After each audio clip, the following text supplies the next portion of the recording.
kayo kung ano yung lulutuin ko? Well, magluluto ako ngayon ng tada! Oh, ito oh, palabok. Ganitong bihon yung binili ko. So, ayan oh, special palabok. Pero alam ko pansit malabon to eh. So, yun na nga, magluluto tayo ng pansit palabok o pansit malabon. So, ang ingredients, syempre, hindi mawawala itong ating, ito oh, ito ay binabad ko na. Siguro mga isang oras ko rin itong binabad.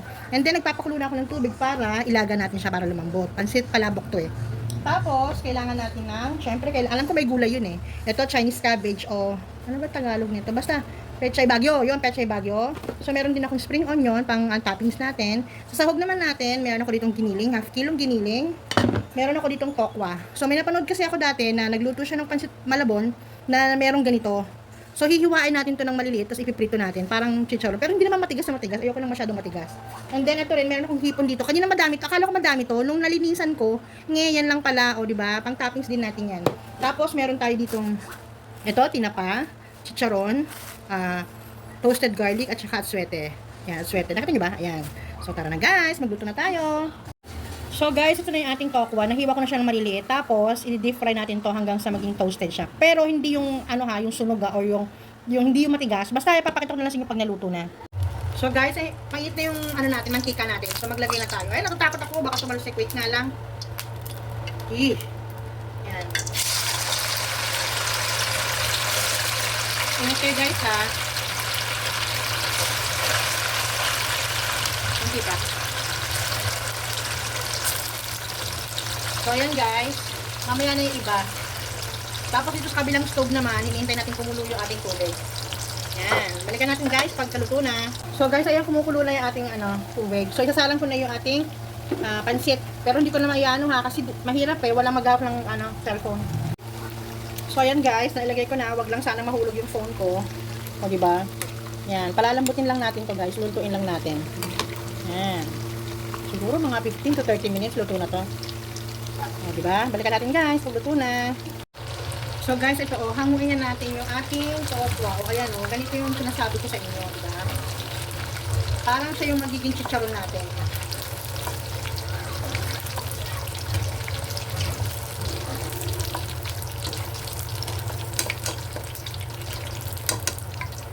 Tada!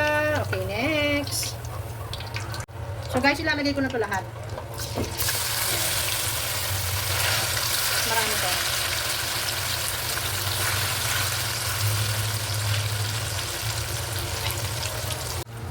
Guys, hindi pala 30 minutes kasi ayan, medyo malambot na siya. Ayaw naman natin patagalin pa, baka lumabsak. So, okay na to guys, al dente. O, diba? Wait nga. Natakot ako baka malambot yung cellphone ko. Kuya, ito. Ayan o. Diba? Malambot na guys eh. So, papatayin na natin yung yung apoy niya. O, luto na. So, guys, nilipat ko yung tokwa natin. Nilagay ko sa kabila. Kasi dito tayo magigisa ng sauce no, palabok.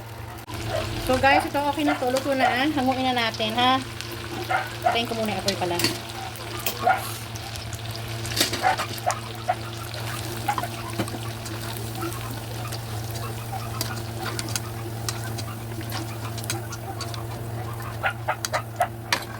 Tada! O, diba? Next na, guys. Yan, guys. Maggisa na tayo ng bawang. Pwede nyo ulahin kahit pwede sibuyas, pwede bawang, pwede nga pagsabayin. Ha? Yan. Tapos, guys, talagay ko ng giniling natin.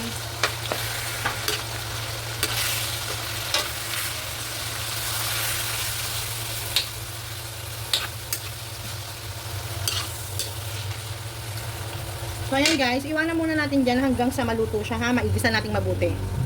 So guys, medyo isasangkot ko yung ating hipon. Kasi pansa-toppings lang naman natin to. Nilagyan ko lang sa asin. Kakonting magic. So, depende sa inyo kung anong gusto nyo pampalasa ha. Sa natin apoy.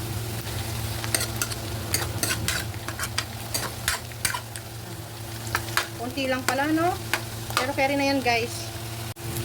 So guys, okay na to, hanguin na natin siya. Pwede na, kasi baka ma-overcook, kukulat siya. So guys, lalagyan na natin ng tubig. Tapos, alam niyo di ba yung kawaling pinagprituhan natin ng anong tawag doon, ng hipon. Yun yung nilagyan ko ng tubig kasi may mga pa yun eh. Flavor pa yun ng kaya ilagay na natin dito. Yan ang magsisilbing sauce natin, guys. Tapos guys, maglalagay tayo ng nor cubes na hipon. Yan, dalawa. Para, kasi yung ulo ng hipon kanina, di ba nilagay ko yun doon sa isang niluto ko.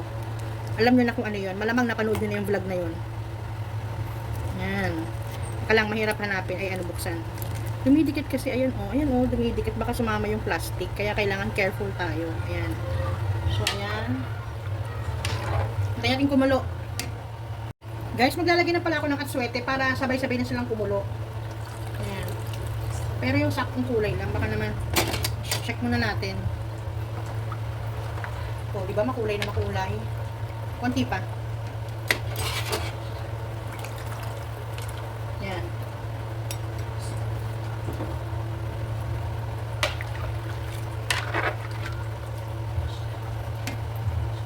Guys, nakalimutan ko yung egg. Kailangan pala ng egg. Maglalagay tayo ng egg. So guys, kumukulo na siya. So lalagyan na natin siya ng chicharon. Ito yung pampalapot. Yan. Alam niyo ba, hindi ko ba natatanong guys, dati nagtitinda ako ng breakfast. Isa sa mga best seller ko. Itong ano, palabok, malabon. So ayan guys. Kailangan natin siyang haluin ng ano, haluin para hindi dumikit. Kasi itong chicharon, ito yung magsisilbing ano, pampalapot niya. Yung isa alam ko, yung isa yung palabok yung maninipis, ang bihon. Ang pinapalapot doon, ang alam ko ha, kasi ganun yung nakikita ko sa luto ng pinsan ko eh, ay egg. Tapos guys, itong ating Chinese cabbage, maglalagay na rin tayo. Pero parang masyadong marami siya, itatansyahin muna natin guys ha. Wait nga, kumukulo eh.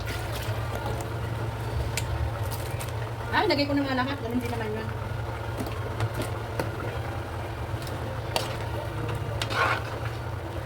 O, diba, lumalapot na siya guys. Hindi ko alam kung kakasya ko sa 1 kilo. Hintayin pa natin maluto ng konti guys. Okay guys, luto na to guys. Maghihiwalay lang ako ng kaunting sauce. Tapos ilalagay ko na dito yung ating pansit.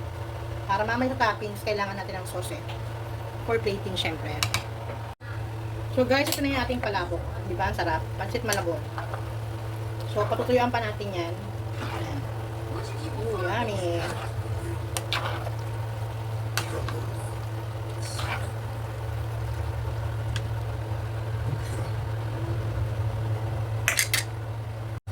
So ito guys, okay na to. Ano lang natin siya. I-plating na lang natin siya. So natikman ko na siya, sakto lang yung ano niya, yung alat niya, hindi masyadong sakto lang para sa akin. So tara guys. So guys, ito na yung mga pang-toppings natin. Ito yung may sauce, egg, and then yung hipon, spring onion, chicharon, garlic, roasted garlic, saka tokwa. Hindi na ako maglalagay ng ano guys, ng tinapa kasi maalat yung masyado. Okay, so anong unahin natin? Unahin natin itong ating, guys, may plastic gloves ako ha. Yan. Itong tokwa. Yan, yung chicharon tokwa natin. Siya yung magsisilbing ano natin. Dapat hiwa-hiwalay eh. Tapos guys, ito naman chicharon natin. Ayan. Tapos guys, lagyan natin ng kaunting sauce lang. Diba? Init.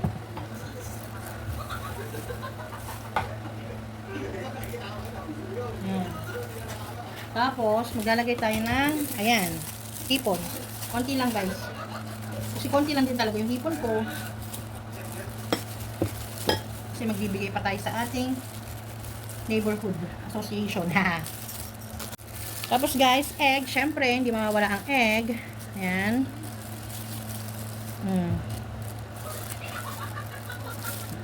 Ayan. O, diba? Hindi na tayo order kay Ambers. Magluluto na lang tayo ng palabok natin.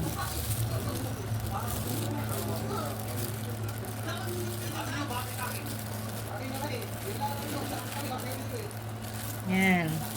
Tapos, ang ating spring onion.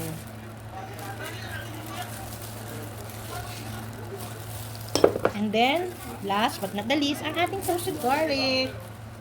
Diba? Tada! Oh, diba? Ang ganda! Kain na tayo, guys!